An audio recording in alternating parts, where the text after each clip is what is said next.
Delivering a speech, the basics.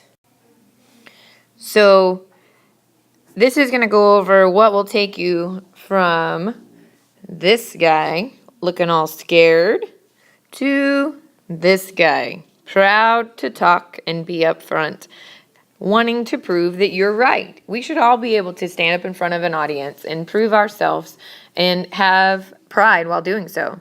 You will all have something important to say. You may not feel so, but you do. Remember, our goal is to get you from here, where you're scared, to here, where you're comfortable. You can do that. You just have to put yourself out there. Before your speech, you should prepare carefully and completely. We've gone over this a million times.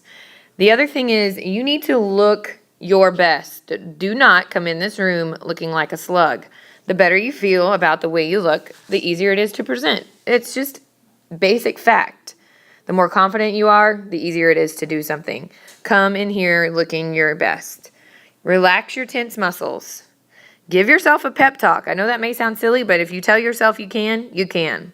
Be self-assured. Walk to the front of the room with confidence. You're here to prove what you have to say is correct, no matter what it is. So walk up there with confidence.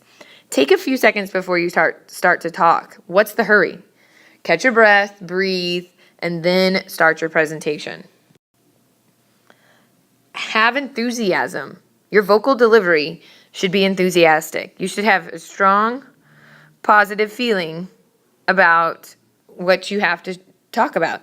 You should want to prove it right. Use pauses, vocalize pauses. Meaningless speech sounds that speakers use to fill time. Don't do the like you're more likely to use them the less prepared you are. If you can come in prepared and have done practice, you won't say those you knows, and likes. They just don't make you sound very smart. Be able to pronounce your words, pronunciation, proper production of sounds and syllables when speaking. That's the definition of pronunciation. Enunciation. This is clearness of a speaker's voice and words. Be distinct. You guys are so guilty of mumbling. You constantly mumble. Don't mumble. Pitch. This is the highness or lowness of a person's voice. Don't talk real high and don't talk too low. Avoid being monotone. I don't want to listen to an answering machine. Okay? Have something to say. When you have something to say, you won't be monotoned. Your volume. Loudness or softness of a person's voice. This is super important. Some of us are very guilty of speaking way too softly. The entire room needs to hear what you have to say. You know what you're saying. These speeches are prepared. You should go up there and be able to let the entire room hear what you have to say. With that said, some of us are also guilty of being too loud. Nobody wants to listen to somebody that's screaming.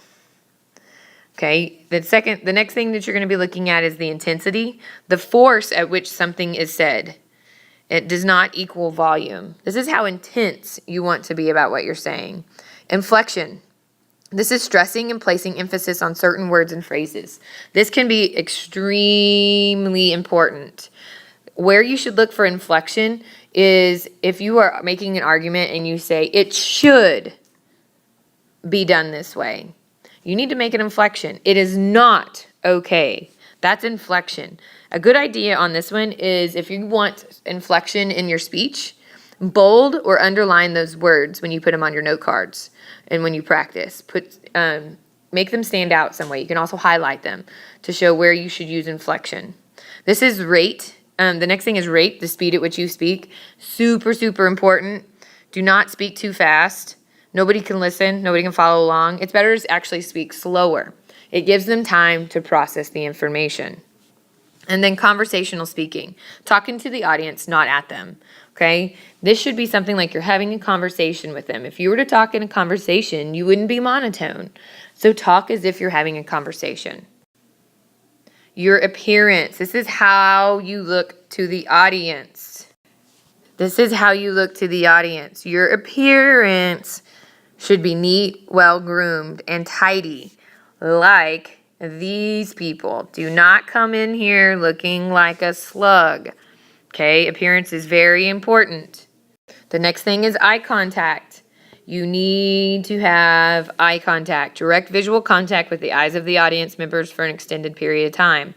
There are a lot of tricks to this. One, look randomly at individuals and at groups of individuals distributed widely in the audience. Don't look above their heads or avoid them altogether. That gets awkward when you're staring at the wall behind them. Just find somebody you're comfortable with and gaze at them. Make that gaze move across the room. Facial expressions. This indicates the mood, tone, and content of your speech. Your facial expression should change. Avoid what's called deadpan expressions. That's one that never changes regardless of what you're saying. If you're saying something that's happy, this should not be the face that you're making. That is a sad face. And then avoid conflicting expressions. Okay, if your face is sad, like this poor young person's here, then your words should match. Don't have them conflict. Nonverbal delivery and behavior, still, the gestures that you use, this is the movements of your head, arms, hands, and body. They should be natural. Don't play this up in a weird way. Your posture, do not come in slouchy. Keep equal weight on each foot. This is very important. Things to avoid, don't lock your knees, don't sway. Don't slump or slouch, rocking, hands in pockets. Those are all bad things. It should be purposeful when you move. Okay, this is going to sound really weird, but if you curl your toes where you're standing, you can't rock back and forth or move. It takes away the ability to move. Your toes help you with movement. So if you just slightly curl your toes underneath, like this picture is showing, you'll be okay. Don't overdo it. Don't fall over. But if you just gently curl your toes, it keeps you from rocking back and forth. Eliminate distracting mannerisms such as pushing up glasses, tucking hair, and playing with jewelry. You need to have your glasses on and they shouldn't be moving. Girls, this is very important. Your hair needs to be pulled out of your face. Do not show up for a presentation with your hair in your way where you may have to move it. Get it out of your face. Headband, barrette, whatever you decide. Boys, same thing. If you're a boy that has longer hair and it's towards your eyes, you need to find some way to get that out of your face. And then the use of notes should help you, not hinder you. This is super important on our speech right now because we're using note cards. Those should not get in your way. Avoid playing with them and reading directly from them. You need to know the speech. You should only use them as a reminder for keywords and phrases. Timing, controlled pacing of the speech. Pace to fit within the time limit and to deliver specific words or phrases to give them special attention. And then audience feedback. An effective speaker knows when to repeat an idea, talk louder or softer, speed up or slow down, and restate an idea in a different way. Okay? Those are things you need to be considering. Stage fright. We all can get sort of scared. The nervousness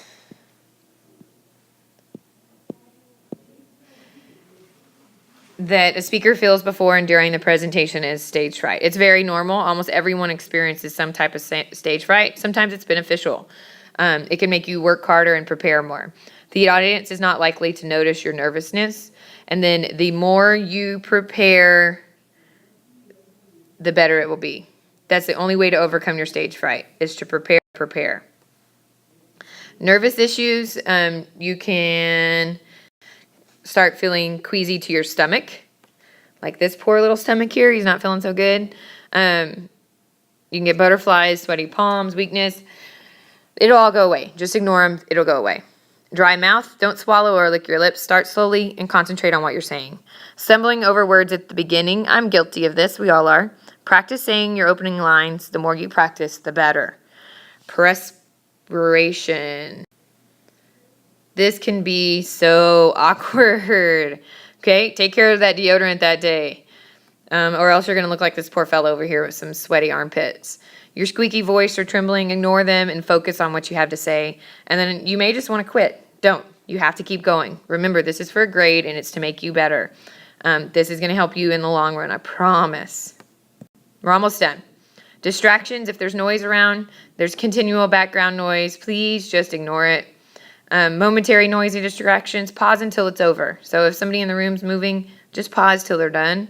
And then ignore, if there's a longer noisy distraction, announce that you will pause until it goes away. Your teachers do this all the time. Hecklers, by the way, this won't happen in our classroom, and if it does, you are in deep doo-doo. Just do nothing about them. The more you react, the more they're going to do it, so just don't react. And then our last slide here, if there are any unexpected events, such as you drop a note card or some of your material, just be graceful, pick it up, and then just keep going like nothing happened. Speaking without key material, if at a desk, then excuse yourself, get the material in return. This shouldn't happen. Come prepared to the classroom, but if it's in another situation and you're not, you just need to make it work. If the material's unavailable, skip it or reference something else. And then for getting a key point, unless it's vital to your audience, this is so important. If you miss a key point, unless it is vital to your audience understanding, go on without it. It is very simply. Nobody will know that it's missing. Just keep going. Or if it is key, just say, I forgot to mention this and I need to add it back in. But don't panic. All you're doing is talking to your classmates. You will be fine. Okay? So these are the basics of presenting.